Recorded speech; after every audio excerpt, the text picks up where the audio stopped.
In this video, I want to take you through what Google's Secure Searches change means for website owners. Over the last few days, I've received a couple of emails from people worried about what Google's move to encrypted search results will do for keyword research, specifically how it affects us and the type of keyword research that we do for clients and resellers at keywordblueprint.com. This is also valuable information for a lot of website owners.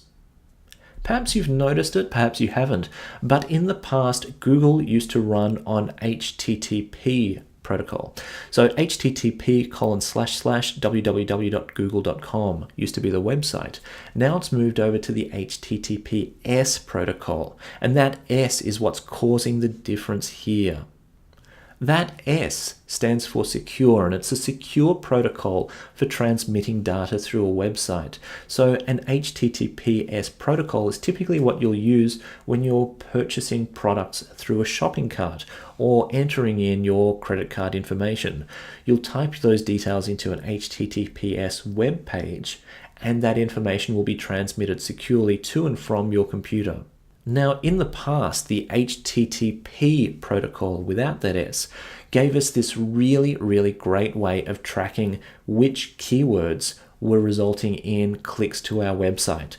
So we used to be able to use something called a referrer string, and we used to be able to watch this referrer string to see the website someone was on immediately before visiting our web page.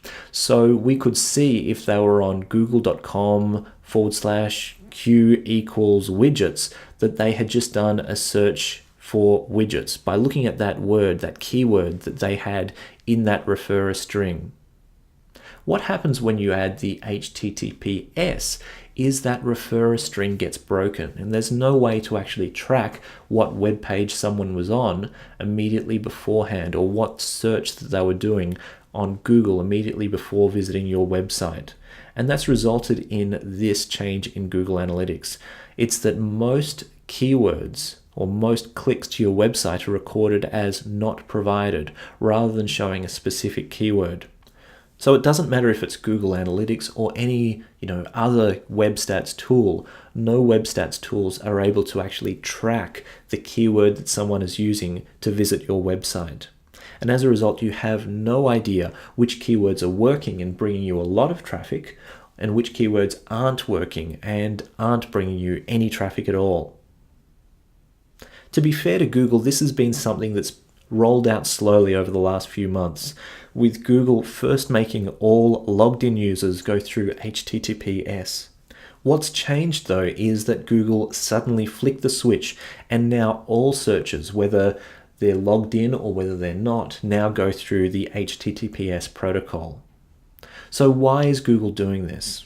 Well, one reason, and it's perhaps a less charitable reason here, is it's that Google is trying to make it difficult for SEOers. And as a result, perhaps they'll be able to push a lot of these people who are out there trying to game Google and get good rankings and free traffic off Google. They'll be able to push them into Google AdWords. And keep in mind, the business thinking here.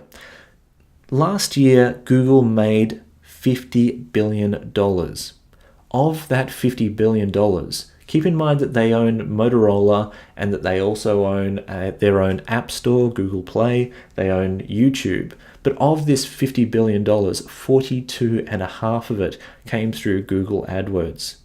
And in order for Google to continue to show, increases in their stock price, they'll need to keep increasing this 42 billion up and up and up each year to maximize the value of their stock price. So they're constantly looking for ways to increase the profits that they make from Google AdWords, or increase the revenue that they make through paid advertising.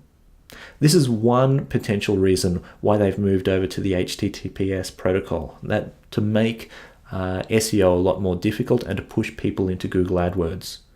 Perhaps another reason why they've done it is to make it more difficult for the US government to spy on Google, and to also to make it more difficult for the US government to get data on what people are searching for. So what we're talking about here is the Edward Snowden leaks here. So a few months ago, Edward Snowden came out and leaked a whole bunch of information about Google secretly getting access to a lot of data on what people were searching for.